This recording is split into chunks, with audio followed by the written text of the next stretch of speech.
아들 며느리가 버리고 간 손자를 서울대 법대까지 보내놨더니 이제 와서 아들 덕 보자고 찾아온 며느리. 이 기막힌 사연을 좀 들어주세요. 저는 25살에 남편을 만나 결혼했고 그 해에 임신을 하게 되었어요. 그 시절 누구나 힘들게 살던 그때에 남편은 동네의 작은 공장에서 일을 했고 넉넉하지 않은 살림이었지만 남편과 저는 행복했습니다. 드디어 아들이 태어나고 그 작은 아이가 채 걷기도 전에 공장에 불이 나서 남편은 그만 세상을 떠나고 말았어요. 사고가 있던 그날 아이를 들쳐업고 기저귀 빨래를 하고 있었는데 동네 동장님이 다급하게 저를 부르며 달려오던 모습이 아직도 눈에 선합니다. 우는 아이를 달래며 공장으로 달려가는 길. 멀리서 시뻘건 불이 솟아오르고 있었고 사람들은 불을 끄려고 이리저리 뛰어다니고 있었죠. 결국 불이 꺼진 후에도 남편은 그 속에서 나오지 못했습니다. 그렇게 저는 남편을 잃고 제 아들은 아빠를 잃었어요. 하늘이 무너지는 것 같았습니다. 나는 어떻게 살라고. 이 어린 것이랑 어떻게 살라고 이리 먼저 간 건지. 눈물로 몇 날 며칠을 그리 보냈습니다. 하지만 제 옆에서 저만 찾으며 울고 있는 아들을 보니 정신을 차려야겠다고 생각했어요. 그날 이후 저는 닥치는 대로 일을 했습니다. 동네 이웃에 아이를 맡겨가며 그리 했어요. 아직 어린 것을 떼놓고 다녀야 하는 제 마음은 찢어질 듯 아팠지만 독해져야 했습니다. 손이 부르트고 먹은 게 얼마 없어 줄인 배가 쥐어뜯듯이 아파와도 아들만 바라보며 버텼어요. 아들은 제가 세상을 살아갈 희망이었지요. 재훈이는 머리가 비상한 아이였습니다. 남들과 다른 가정 환경에 아이는 일찍 철이 들었고 저도 공부밖엔 답이 없다는 생각이 들었던지 밤낮으로 책을 손에서 놓지 않았어요. 아들 덕분에 고된 돈벌이가 힘들지만은 않았어요.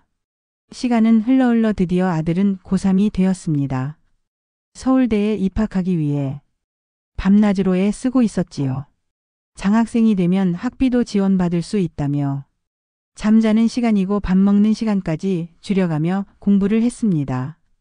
지 공부하기도 힘들 텐데 혹시나 해서 돈을 모으겠다며 주말 과외 알바까지 하고 있는 아들. 있는 집에 태어났으면 그 좋은 머리로 더 편하게 공부하고 해외 유학도 걱정 없이 다녀올 수 있었을 텐데 부모 잘못 만난 죄로 저 고생한다 싶어 맘이 편치 않았지요. 아들은 그렇게 고생해서 대한민국의 이름만 대면 다 아는 대학에 장학생으로 입학을 했어요. 입학 합격 소식을 듣던 날 어찌나 기쁘던지 길 가는 사람들을 붙잡고 자랑을 할 정도로 동네방네 소문 내고 싶었지요. 어렵게 키운 내 아들이 정말 자랑스러웠습니다. 아들의 대학 입학 소식은 동네의 잔치였어요. 지금은 많이들 대학을 다니지만 그 시절엔 대학까지 들어가는 건 그야말로 가문의 영광이었지요. 그렇게 모두의 축하를 받으며 대학을 간 아들은 대학에서도 열심히 공부를 해서 장학금을 놓치지 않았어요. 살림살이는 여전히 팍팍했지만 뒷바라지도 얼마 남지 않았다는 생각에 버틸 수 있었습니다.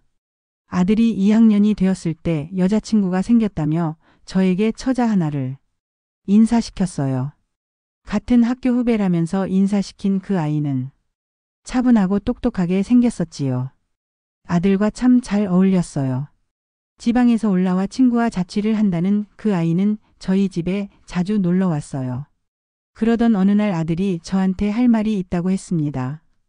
이날 이태권 문제 하나 일으키지 않던 아이였기에 무슨 일인가 싶어 의아했지요. 저기, 엄마, 서희 있잖아요. 서희? 서희가 왜? 서희가 임신을 한 모양이에요. 죄송해요. 엄마. 뭐? 임신? 마른 하늘의 날벼락을 맞은 기분이었어요. 제가 잘못 들었나 싶었습니다. 아들의 여자친구는 부모님께 알리기가 무섭다며 당분간 알리지 않을 거라고 했습니다. 저는 염려됐지만 아이가 진정하는 게 우선인 것 같아 기다려주기로 했습니다. 아들의 여자친구는 그러니까 저의 며느리는 저희 집에 들어와서 생활하기로 했어요. 앞날이 창창한 아이들이 어린 나이에 엄마 아빠가 되는 게 못내 마음에 걸렸지만 새아기의 배가 점점 불러올수록 태어날 손주 생각에 흐뭇해지기도 했어요. 점점 불러오는 배 때문에 학교에서 곤란해질까봐 걱정도 되었지만 다행히 가을을 넘어가는 계절이라 슬쩍 가릴 수 있었기에 새아기는 무사히 학년을 마칠 수 있을 것 같았어요. 아들은 자기가 아빠가 된다는 건 아는지 모르는지 여전히 공부에 집중을 했지요. 그런 아들에게 서운함을 느끼는 새아기가 혹시나 우울해질까봐 아들한테 눈치를 계속 줬지만 우리 살 길은 공부밖에 없다며 아랑곳하지 않았죠. 그런 아들 때문에 새아기의 표정은 점점 어두워졌습니다. 아들의 방에서 혼자 울고 있는 며느리를 몇 번 보았는데 그럴 때마다 저는 억장이 무너지는 것 같았습니다. 정상적으로 결혼을 한 사이도 아니고 덜컥 임신부터 해서 양가 부모 인사도 못하고 있는 이 상황이 시간이 지날수록 이대로는 안 되겠다는 생각이 들더군요. 아들 내외를 불러놓고 이야기했습니다. 서희 배도 점점 불러오는데 언제까지 숨길 참이니? 어른들한테 말씀드리고 식이라도 올려야지. 네 어머님 죄송해요. 아직 선배도 저도 학생이라 집에서 아마 난리가 날 거예요. 며느리가 눈물을 뚝뚝 흘렸습니다. 그렇다고 이렇게 계속 숨기는 건 아니지. 이번 주말에 당장 집에 내려가서 말씀드리거라. 어머니, 조금만 기다려주세요. 저 취업만 하면 그때 당당하게 가서 말씀드리려고 해요. 결혼해도 순서가 있는 법이다. 버젓이 부모님들이 살아계시는데 그걸 너희끼리 정하는 건 아닌 것 같구나. 이번 주말에 말씀드리거라. 아빠 없는 자식으로 키웠다는 소리 들을까봐 저는 정신을 바짝 차려야겠다고 생각했어요.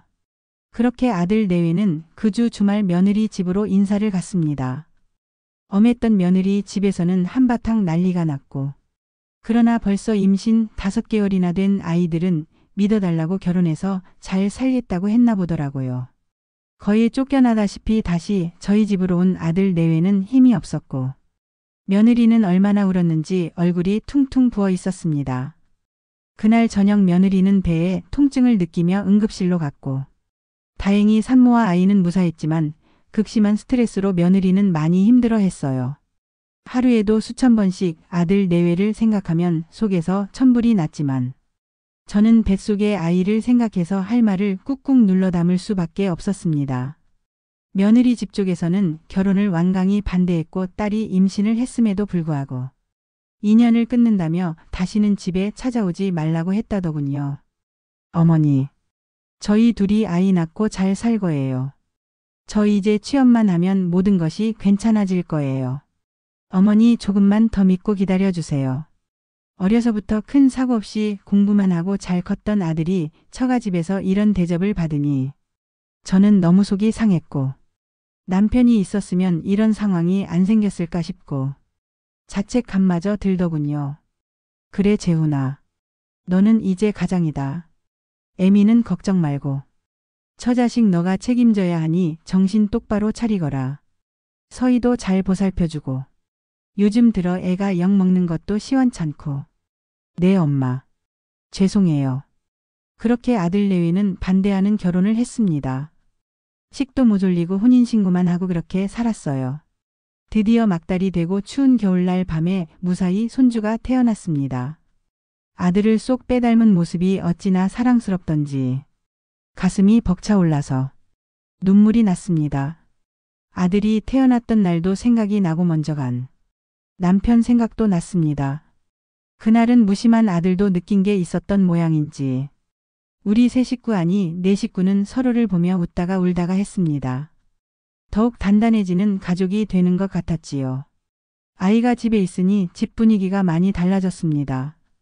아이 울음소리, 아기 분유 냄새. 집이 꽉 차는 것 같아서 흐뭇했지만 한편으로 늘어난 생활비 때문에 부담도 많이 됐습니다. 저 혼자서 4명의 생활비를 마련해야 했으니까요. 아들이 과외를 뛰어서 생활비에 보탰지만 넉넉하지는 않았어요. 언제부턴가 아들 내외 방으로 싸우는 소리가 하루가 멀다 하고 들려왔고 며느리는 육아에 지쳤는지 의욕이 없었습니다.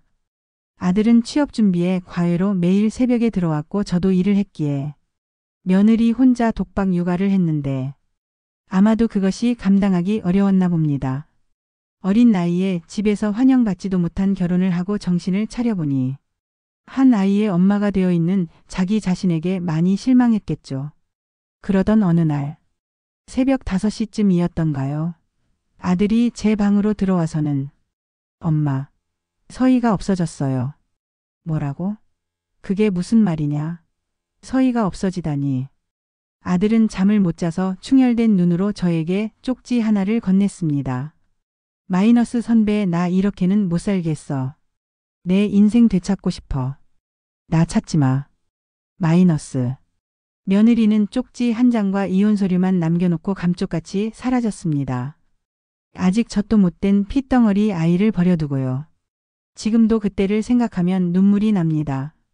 아들은 바닥에 털썩 주저앉았고 뭘 아는지 건너편 방에서 손주 울음소리가 들렸어요. 저 어린 것이 불쌍하고 아들 녀석이 불쌍해서 저도 눈물이 났습니다. 그렇게 며느리가 떠나고 아들은 매일을 술로 보냈어요.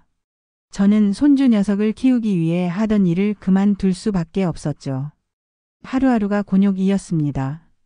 무너져가는 아들을 보고 있는 것도 힘들었고 아무것도 모르고 제 품에서 잠든 손주 녀석을 보고 있는 것도 힘들었습니다. 그렇게 시간이 흘러 다행히 아들은 내놓으라 하는 대기업에 취업을 했어요. 연구원으로 들어간 아들은 너무 바빴습니다. 벌이가 좋아서 생활비는 많이 갖다 주었지만 손주 한번 제대로 안아주지 못할 정도로 바쁜 나날들을 보냈고 급기야 집에 들어오지 못하는 날들이 늘어갔어요. 결국 아들은 회사 근처로 집을 구해서 나가야겠다고 했고 저는 오롯이 손주 녀석을 떠맡게 되었습니다. 남편 없이 혼자 아들 키울 때도 이렇게까지 힘들지는 않았는데 저도 늙었는지 손주를 키우는 건 여간 힘이 드는 게 아니었습니다. 손주가 4살이 되어 어린이집에 가고서야 겨우 숨 쉴 구멍이 생기더군요. 그런데 그것도 잠시. 아들이 저에게 할 말이 있다고 일찍 집으로 찾아왔더군요. 어머니, 저 결혼하고 싶은 여자가 생겼어요. 재훈아. 물론 아들이 혼자 살 거라고 생각했던 것은 아니었습니다. 그런데 막상 그 말을 들으니 덜컥 걱정부터 앞서더군요. 이혼한 건 아는 거니? 아들이 있다는 것도 알고? 네, 알고 있어요. 그런데 엄마, 부탁이 있어요. 아들의 이혼 사실과 아들이 하나 있다는 것도 다 알고 있다는 그 여자는 아들이 다니는 회사 상무의 딸이라고 하더군요. 가난한 저희 집과는 너무 다른 세상 사람들이라는 걸 바로 느낄 수 있었습니다. 그 여자 집에 결혼 사실과 아이가 있다는 사실을 숨기고 결혼하려는 아들. 저는 눈물로 붙잡았습니다. 재훈아, 그건 안 된다. 세호를 부모 없는 아이로 키울 거냐? 너가 어떻게 자랐는데 아이한테 이런 짓을 해. 엄마, 이 결혼은 제 인생의 터닝포인트예요. 이 여자 놓치면 저는 정말 답이 없다고요. 죄송해요. 세호 좀 부탁드려요. 제가 매달 생활비는 잘 보내드릴게요. 아들의 결심은 확고했고 저는 억장이 무너져 내렸습니다. 아들이 왜 저렇게 괴물이 되었나 싶고 내 속으로 낳은 내 새끼가 맞는 건지 너무 무섭고 기가 막혔어요. 재훈아, 다시 생각하렴. 천윤을 저버리고 무슨 벌을 받으려고 그러니. 엄마한테 죄송해요. 저 이번에 미국으로 발령 받았어요. 너무 좋은 기회예요. 거기서 새로 출발하고 싶어요. 참 못난 애미라 저는 끝까지 아들을 잡지 못했습니다. 아들 녀석이 새 인생, 새 출발하고 싶다는데 저와 손자가 걸림돌이라는 생각에 아들을 결국 보내주었습니다. 그렇게 아들 내외가 미국으로 떠났고 저는 손자와 둘이 덩그러니 남았어요. 아들이 떠나기 전에 작은 아파트에서 이제 5살이 된 손자와 둘이 있는데 하루에도 몇 번씩 눈물이 났습니다. 손자 녀석이 불쌍해서, 부모 없이 자랄 이 아이가 너무나 가여워서, 내 자식 살리겠다고 이 아이한테 내가 무슨 짓을 했나 싶어 너무 미안하고 죄스러웠습니다. 미국으로 간 아들은 달달이 생활비를 보내주었지만 한 번도 자기 아들이 잘 자라고 있는지는 묻지 않았어요. 물론 며느리는 저에게 안부 전화 한 번이 없었죠. 아들은 미국에서 쌍둥이를 낳고 잘 살고 있다며 걱정 말라는 소식만 전할 뿐이었습니다. 손자가 초등학교에 입학할 때 입학식만이라도 와달라고 그렇게 부탁했는데도 아들은 결국 오지 않았습니다. 저는 점점 마음을 내려놓게 되었고 더 이상 아들의 삶에 개입하지 않기로 했어요. 그러던 어느 날 생활비가 들어오기로 한 날에 돈이 들어오지 않더군요. 그 다음 달에도 돈은 들어오지 않았습니다. 자기들 자식 키우느라 이제 손자 녀석을 완벽하게 잊은 듯 했습니다. 왜 생활비를 안 주냐고 연락도 하지 않았고 저는 혼자 손자를 키우기로 마음을 먹었습니다. 요양보호사로 일하면서 손자를 키우는 게 쉬운 것이 아니었어요. 체력적으로 힘든 것은 어떻게 해서든 참을 수 있었습니다. 그러나 이따금씩 엄마 아빠에 대해 물어오는 손자의 눈망울을 마주할 때가 가장 힘들었죠. 불쌍한 손자 녀석이 너무 가여워서 혼자 남몰래 참 많이 울었습니다. 특히나 부모 참여 수업이나 부모가 학교에 가야 될 일이 있어 늙은 제가 갈 때마다 손자는 다른 부모님들과 함께 온 아이들 을부러운 시선으로 바라보곤 했었습니다. 그걸 보고 있는 제 마음은 찢어졌죠. 손자가 중학교에 갈 무렵 손자는 더 이상 부모님에 대해 묻지 않았어요. 아마도 자신이 버림받았다는 것을 안 것 같았죠. 그럼에도 손자는 참 착하게 자라주었습니다. 그 흔한 사춘기 하나 없이 늙은 할미 곁에서 오히려 저를 챙겨주는 아이였어요. 공부도 얼마나 잘하는지 전교 1등을 한 번도 놓치지 않았습니다. 일하면서 살림하면서 손자의 뒷바라지 하는 것이 힘에 부칠 때도 많았지만 저렇게 착하게 자라준 손주를 보고 있노라면 그런 힘듦은 눈 녹듯이 사라졌어요. 손자는 죽어라 공부를 해서 서울대에 입학하는 것이 목표였습니다. 그런 근성은 지 아비를 똑 닮았더군요. 저는 노파심에 이 아이가 성공에 눈이 멀어 소중한 것을 잃어버리지 않을까. 늘 손자에게 돈보다 중요한 것이 사람이라고 가르쳤습니다. 드디어 손자가 수능 치는 날. 저는 집에서 안절부절하며 빌고 또 빌었습니다. 꼭 원하는 대학에 가게 해달라고.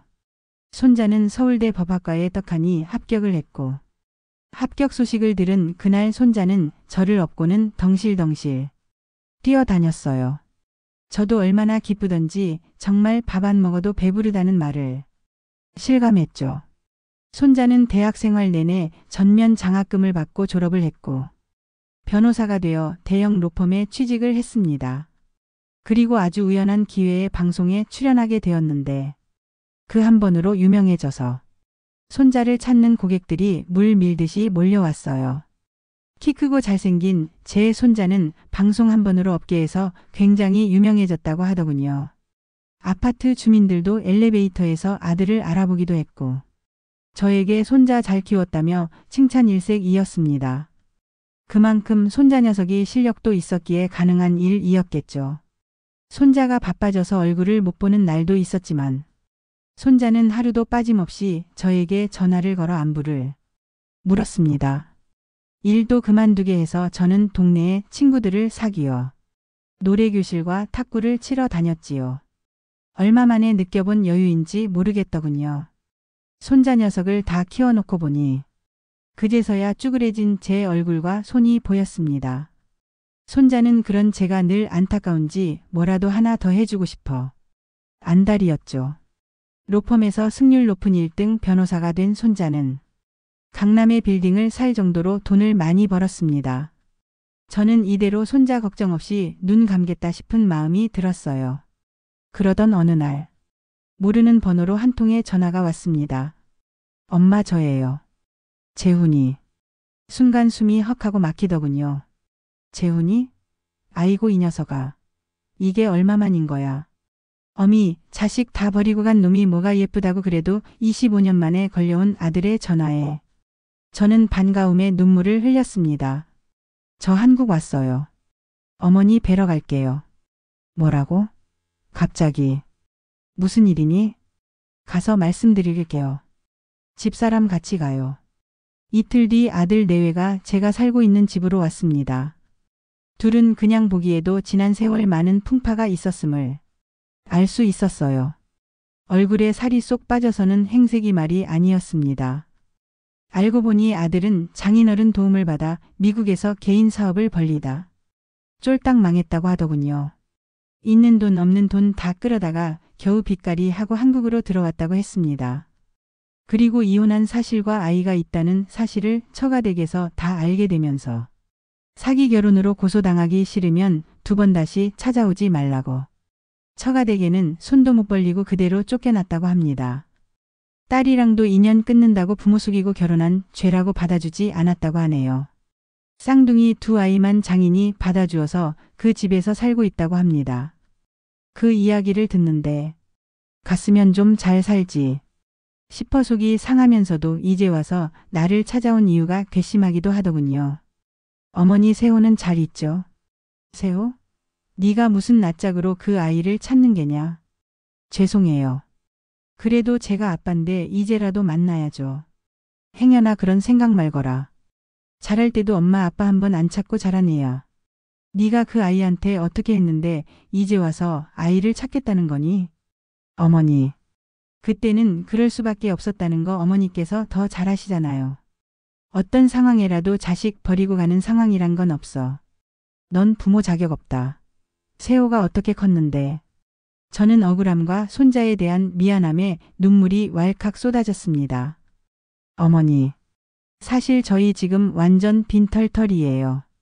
듣기로 세호가 한국에서는 꽤 유명한 변호사이던데 사정 이야기하고 도움을 좀 받을까 해요. 뭐? 도움? 무슨 도움? 재훈아, 너 정말 어디까지 내려가려고 하니? 네 자식은 안중에도 없니? 또 아이한테 상처를 줘야겠어. 어머님, 그래도 낳아준 부모인데 천륜을 끊으실 생각이세요? 세호 어릴 때 이 사람이 생활비 매달 보내드렸잖아요. 그 정도 자격은 있는 거 아닌가요? 어디서 배워먹은 건지 하는 말마다 저는 기가 찼고 말문이 막혔습니다. 더 이상 할 말 없구나. 그만 가보거라. 이럴 거면 나한테도 찾아오지 마. 나도 너에 대한 마음 버려둔 지 오래다. 네가 정말 이 애미를 생각했다면 이렇게 찾아오지는 않았을 거야. 그 긴 세월 너네 둘이 잘 살자고 떠났으면 다시는 찾아오지 말거라. 저는 자리에서 일어났고 아들은 눈물을 흘리며 소리쳤어요. 제가 그러고 싶어서 그런 줄 아세요? 저도 어쩔 수 없었다고요. 그러게 왜 그때 저를 말리지 않으셨어요? 왜 정신 차리라고 못 잡으셨냐고요. 이렇게 된 거에 어머니 책임도 있다고요. 아버지가 살아계셨으면 절대로 저는 그런 선택을 하지 않았을 거예요. 결국 어머니가 저를 이렇게 만드신 거예요. 아들이 울면서 바락바락 소리를 지르는데 정말 다리가 후들거리고 어지러워서 저는 그대로 소파에 털썩 주저앉았습니다. 그때 손자 녀석이 말도 없이 집으로 왔어요. 할머니. 제가 쓰러지자 손자가 놀라서 뛰어들어왔습니다. 아마도 아들이 한 말을 다 들은 것 같았어요. 할머니 무슨 일이에요? 이 사람들은 뭐고? 저는 어지러워서 아무 말도 할 수가 없었고 며느리가 자리에서 일어나더니 손자의 손을 잡으며 네가 세호구나. 많이 컸구나. 엄마야. 어릴 때 한 번 본 적 있는데 기억 안 나니? 네? 무슨?